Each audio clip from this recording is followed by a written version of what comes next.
You are Locked On Pistons POSTCAST, part of Locked On Sports Detroit, on the Locked On Podcast Network. Your team every day. Pistons lose their third straight, disappointing end of the road trip that began so promising. And worse than that, tonight they got punked. The Detroit Pistons got punked tonight. 133-119, the final. Welcome into a live Locked On Pistons postcast. I am your host, Jake Riepma. You follow me on Twitter at Jake_Riepma. A disappointing end to the road trip. Yes. Isaiah Stewart ejected. Yes. You know, I'm going to go on and on about that. But the bigger picture tonight that we're going to break down, and I'm going to try not to get too fired up, is Detroit were the fake tough guys out there tonight. And they talk about wanting to earn the league's respect. That's not how you do it. The Pistons got punked tonight. And if there's time, we'll wrap it up with studs and duds. So come along, come one, come all. Welcome into a live Locked On Pistons postcast. Happy to have you along. Thanks as always for making the Locked On Sports Detroit your post-game destination. Make sure you subscribe. Free and available wherever you get your podcasts. And don't forget, your favorite podcast has a newsletter. It's LockedOnDaily.com. That's where you need to go to sign up for free. You want that Locked On Pistons daily content delivered right to your inbox, all for free. Sign up at LockedOnDaily.com. Don't forget, how about a huge shout out for our sponsor today, making the show possible? That's right. Today's episode is brought to you by Game Time. Download the Game Time app, create an account, and use code LOCKEDONNBA. That's LOCKEDONNBA for $20 off your first purchase. And here we go. Your comments are always welcome because I think it's one of those nights where we've got a lot to discuss on the comment side of things. So your feedback's welcome. But I watched this game, and from the beginning to the end, the Pistons looked like the fake wannabe tough guys, and they looked like punks out there. And Indiana had their way, and JB Bickerstaff's postgame comments are certainly intriguing and where we'll start, because he said that there were lines that were crossed out on the basketball court tonight where guys were making comments that were beyond basketball, that were man-to-man, things that you don't do. And so if that's the case, sure. But I think Isaiah Stewart, once again, getting tossed, 9th technical foul of the season for Isaiah Stewart. I looked it up. There's only a couple players with more. I think Anthony Edwards, I think, has more, and I'm not sure who else. But point being, he is at the top of the list in the National Basketball Association for most technicals. He repeatedly costs his team. He repeatedly hurts the Detroit Pistons, and he's not good enough. He's not good enough to do that. He's not a upper echelon premier big that you put up with the baggage. And this is coming from me, who my all-time favorite NBA player is Rasheed Wallace, who leads the entire NBA in the history of the world in ejections. But dang it, he made a difference in the low post, and I know it's a different game now, but man, he was a guy that you put up with that baggage because of the contributions he made, and Isaiah Stewart's just not that guy. So it's another night where Isaiah Stewart gets the entire team out of rhythm, out of sync early with an ejection. They listen to the noise from the Indiana Pacers, and the Pacers do this because they know they can get in the head of every single one of the Detroit Pistons, with the exception of Cade Cunningham, because they're all mentally fragile. They're all mentally weak out there, and one little thing leads to another. And when the Pacers are doing that, they're getting exactly what they want out of the situation. They're aggravating the Detroit Pistons to play at a lower level. And meanwhile, you got Tyrese Haliburton, who I had to crack up a couple of times with Blaha's comments saying he just doesn't shut up, never. But at the same time, he's a guy that's helping his team win. And at the end of the day, it's all about winning, and the Pistons get out of their game. They play terrible defense, allow Pascal Siakam to go off for 37 points. Pascal Siakam, 37 points tonight. Tyrese Haliburton had 30, 24 for Miles Turner. And so these guys are going to continue to run their mouth. They're going to continue to balk at the idea of the Pistons being these tough guys that they think they are, and they're delusional. The Pistons looked like a delusional basketball team tonight, and I think it's real serious cause for concern, because again, you got JB Bickerstaff essentially backing them up, and I understand backing your team up. I'm not saying don't do that, but when it comes at the detriment to the performance of your guys, and they're very clearly out of sync and thrown off their game because of the trash talking and because of the magnitude of, I guess you call it a rivalry, whatever it is, that's not beneficial. It's not productive to winning outcomes. And ultimately, as the head coach of the team, your job is to produce winning outcomes. So whether it be the shortcomings on the defensive side for the Pistons tonight, the ejections with Isaiah Stewart, all the technical fouls, all of it contributed to another loss against the Indiana Pacers. And I'm sick of the rivalry talk as well. We're talking a team, the Indiana Pacers have won 8 of the last 11 against the Pistons. There's not really much of a rivalry. And again, I keep going back to JB Bickerstaff saying, we need to prove to the NBA that we deserve respect and the rest of the league and demand respect. And that's what we did tonight. And that's just not the case. The Pistons didn't demand respect tonight. They didn't try to prove anything. In fact, it's the opposite. I think what the Pacers did to the Pistons tonight, the rest of the league can look at and say, yeah, we can get these guys out of their game. No problem whatsoever. So really frustrating game for me tonight. And it's just, I'm all for having a tough basketball team. I'm all for, again, my all-time favorite Pistons team, of course, the going to work team. And then before that was the Bad Boys, but those teams won. You have to earn that right to be able to conduct yourself that way. And it has to produce winning outcomes. So when you do what the Pistons did tonight, you just look like, a lower grade, cheap punk level of basketball is what you saw from the Detroit Pistons tonight. But fired up tonight. So if you're catching this on the audio only version, would love to see your feedback and your comments. Not as many live viewers tonight. Happens to be the usual case after a loss, which I understand. Demetrius McNeil is first up. Jake, that's twice in a row the Pistons never led, including a slow start onto the Mavericks on Friday night. Yeah, the long road trip ends, and the Pistons are back at home Friday night against the Mavericks. But, man, you would have liked to see, after the road trip started 2-0, to at least finish that road trip above 500. But instead, it's 3 consecutive losses, and the Pistons are back below 500. We haven't even gotten into the box score yet because I'm just too busy talking about the fake tough guys that the Pistons tried to be tonight. Well, I guess they tried to be tough guys, but instead they were fake tough guys and looked like punks out there. But Indiana boat raced the Pistons from the jump in this one. I mean, it was 16-4 before you could even blink. And to the Pistons' credit, I mean, and if you watch the post-game coverage and gentle FanDuel Sports Network and everybody on that network, which I have nothing but respect for, but they're very, very gentle, saying, yeah, the Pistons showed a lot of resiliency, a lot of fight to keep this a game. And, nobody else is saying that, hey, how about you don't get down 16-4? How about you don't let Pascal Siakam roam and go for 37 and Miles Turner to just haunt the 3-point line and connect on 4 of 6 from distance. The point being, the Pacers had their way offensively, and I mean, they had over 100 points after 3 quarters of play. You're just not going to win a lot of games giving up 133 points. So Pistons can act as tough as they want, but the opposition, like the Indiana Pacers tonight, when they're scoring at will and guys are having a big game, and this is a team, the Pacers were down 2 starters. I mean, you're talking about 2 legitimate starters for a team that was shorthanded tonight. So no Mathburn and no Nemard. I mean, those 2 guys are contributors, not more than contributors. They're starters. And this is a shorthanded Pacers team that has now won 8 of their last 11 against the Detroit Pistons. And the Pistons, before the game, if you watch the pregame coverage leading up to it, they showed all the interviews of Jalen Duren saying, oh, it's going to be different when we play them next. Or, and I think it was Isaiah Stewart and even JB Bickerstaff saying, it wasn't that way when we beat them at their place, referring to all the trash talk that took place at LCA the last time these 2 teams met before tonight, with, again, Indiana winning. So I think you can hear it in my voice. Very, very frustrating to watch this Pistons team go out and lay an egg against the Indiana Pacers, and all the while trying to act like they're the next rendition of the Bad Boys, and they're just not, because they're not.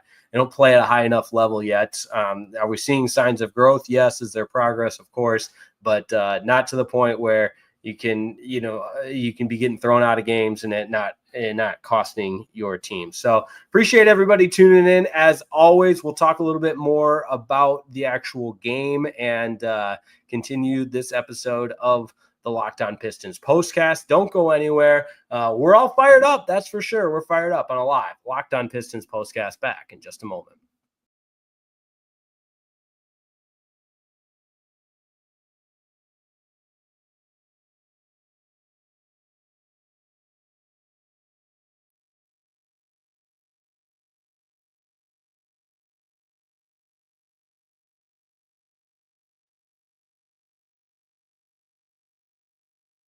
This episode of the Locked On Pistons postcast is brought to you by Game Time. That's right. For all your live events, you got to download the Game Time app because they take the stress out of buying tickets and they take the guesswork out of buying tickets to live events. So whether you're attending an NFL playoff game or the big game coming up, an unforgettable experience that brings fans together is right around the corner, and there's nothing better than taking it all in with the best friends and, of course, using that Game Time app.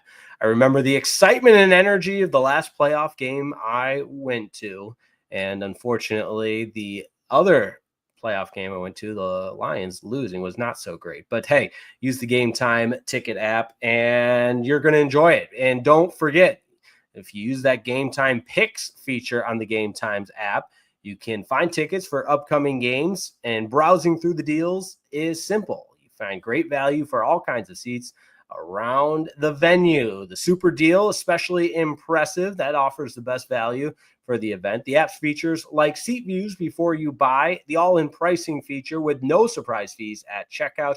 Just some of the reasons why you got to use that Game Time app. It makes the experience smooth and reliable. Plus, the one-time ticket delivery and lowest price guarantee gives you that peace of mind. So take the guesswork out of buying tickets with Game Time. Download the Game Time app, create an account, use code LOCKEDONNBA for $20 off your first purchase. Terms apply. Create that account and redeem the code LOCKEDONNBA for $20 off. Download the Game Time app today. Last minute tickets, lowest price guaranteed.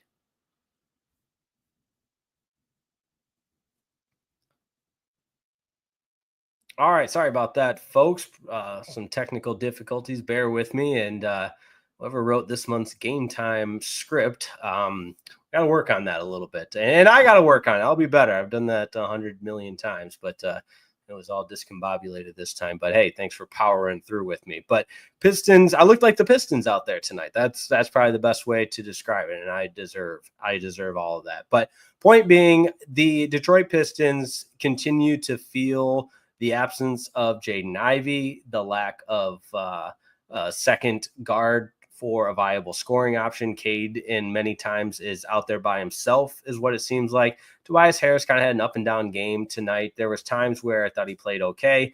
Other times he struggled. But the big problem tonight was the defense. And I think the best way to describe it is the Pistons just kept getting beat by the same thing. Bigs that can shoot. There's no jumping of the screen. There was no switching off or trying to do something different to defend the ability to knock down from the perimeter from both Pascal Siakam and Miles Turner tonight. And then you throw in what Tyrese Haliburton was able to do. And it was like watching a bad dream that you couldn't wake up from. And additionally, with that, the Pacers are going to turn you over and get out in transition. And they checked all of those boxes. And there was a couple of times where I thought, this game should be, they should be up by 30. And I know there were some big margins, but it's the NBA and everybody makes some runs. And that's what the Pistons did to somewhat keep it close down at some point, and even get it to within 4 in that second half. I found it pretty appropriate at one point when the Pistons were down 4 and they've got the basketball and it's a Jalen Duren moving screen, offensive foul. So that part of it is frustrating as well. And I think, again, just the way it all played out tonight, I kept watching it thinking this is just an immature team. They're not quite there. They get a little bit of publicity or hype from the national media. They start to climb up in the Eastern Conference standings a little bit, and then you get the big wins over a really good Houston Rockets team that's working towards the top of the Western Conference. I believe they're second in the Western Conference. Then you go and take care of business against the Atlanta Hawks, and you start to think, all right, maybe this team has really taken some steps forward, and then fall flat on your face with 3 straight road losses. And I don't want to hear about the schedule either. I know that's a common go-to with this is, 5 road games, and it's just been a gauntlet of a schedule. And to that I say, not at all. But Pistons back home Friday night against the Mavs, who are banged up as well. I think they just got Najee Marshall back tonight, taking on the Pelicans. That game's still going on, though. But, of course, without Luka Doncic for the Dallas Mavericks, the defending Western Conference champions. And I think to the Indiana Pacers' credit, I mean, this is a team that has had a disappointing start, that's for sure. But make no mistake about it, it's a team that went to the Eastern Conference Finals last year before bowing out against Boston. But this is a team that has the makings of some chemistry, of a pedigree there, that is looking to continue to make runs. And the Pistons, again, I keep going back to that they looked like punks out there. Although I am curious if it will come out what was said that JB Bickerstaff was alluding to in his post-game press conference, where he said that lines were crossed tonight and things were said to certain players that went beyond basketball. I keep going back to that. So it'll be interesting to see if the specifics of that are ever released and what that means. But I do think there's something to be said that it's even more why you have to keep your composure, because losing that composure, there's no reason for it, and it doesn't do any good for anybody. It doesn't matter what's said to you. And maybe, again, that's one way to look at it. But as somebody that's following this team night in and night out, the bottom line is you care about wins. And when you get out of your rhythm, your psyche, your mental frame of work, and start freaking out the way Isaiah Stewart and the rest of the Pistons did tonight, you're not going to win a lot of ball games. And I will debate that with anybody. But that being said, we've got time for one more segment, so don't go anywhere. The studs and duds portion of the program is coming up next on a live Locked On Pistons postcast.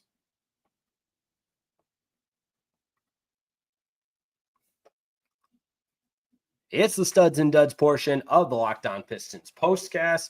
You give us your studs and duds, and I give you mine as well. See if we're all on the same page. We're going to start mixing this up a little bit, get a little more feedback and interaction on this. Maybe we'll start doing some giveaways or something. I'll give away some of those bobbleheads behind me, and we'll connect that way, because lately the participation has been at a minimum. So I'll start with the duds. It's really easy. It's Isaiah Stewart, because he was ejected, cost his team. It was his 3rd ejection of the season, I believe. Got to double check that. 9th technical foul of the season. I know that. And he just loses it. He just loses his mind out there, and puts his shoulder into, I believe it was Thomas Bryant. I got to double check, but it's just, there's no place in the game for that. It's going to get called every single time. So dud for him for sure. I mean, you can't play 8 minutes and expect to help your team win. 8 minutes, 1 point, 1 assist, and 2 fouls and an ejection for Isaiah Stewart. Another dud for the Pistons tonight, Tim Hardaway Jr. He gets mixed up with it and gets I believe he had a technical, but just 3 points. I mean, -1 for the night. Didn't really do a lot. And again, a night where you could use some of his offense stepping up. And unfortunately, you can just go up and down this list and dud after dud after dud, with the exception of Cade, who will just get this out of the way, give him the stud with 32 points tonight. But he did have his struggles as well at times, but he's just asked to do so much. 12 of 22 from the floor, 1 of 5 from the 3-point line. On the other side, Pascal Siakam, I mean, my goodness, 37 points for Pascal Siakam. And he does this against the Pistons. I heard on the postgame where he averages better than 20 points a game against the Pistons, and it's his highest average against any one particular team. So 37 for him, 30 points for Tyrese Haliburton. And I think you take a step further and say they got the Pistons out of their game with the way they aggravated them and the way they just got under their skin and forced them into technical fouls and the chippiness and everything else. But just a bummer of a night all the way around for the Detroit Pistons. And Miles Turner, 4 of 6 from the long line, had a bunch early to, I think he made his first 4 to really help the Pacers get going. Because again, they jumped on the Pistons from the very, very beginning with the way that they came out on fire and just with an intensity that was not matched in any way, shape, or form by the Detroit Pistons. So loss tonight puts the Pistons back below 500, 23-24. And up next, it's back home for a game against the Dallas Mavericks.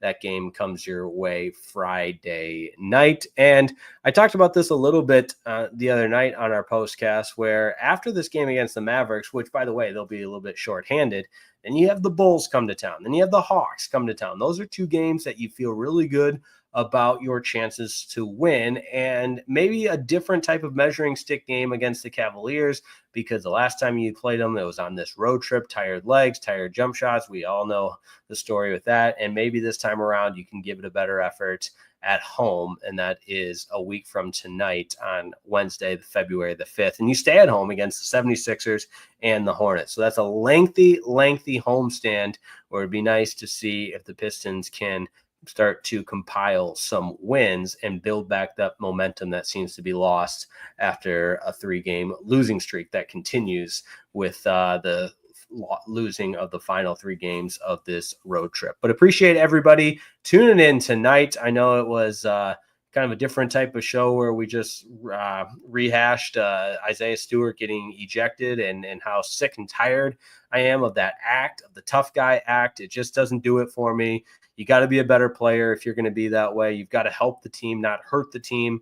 And Isaiah Stewart continuously shows that he just doesn't have the maturity and the mental framework to compete at a high level in the National Basketball Association yet. It's just so many signs of youth and immaturity. And I think you saw that with across the board with the Pistons tonight, as guys after guys after guys just thrown off by the whatever it is, the magnitude of the game, the chippiness, the heated rivalry with the Indiana Pacers, but the sparks that were on the court the last time these 2 teams played all the way up until the end carried over. And maybe the buildup of the conversations that were had in the media where Jalen Duren said it's going to be different this time. JB Bickerstaff said they don't do that.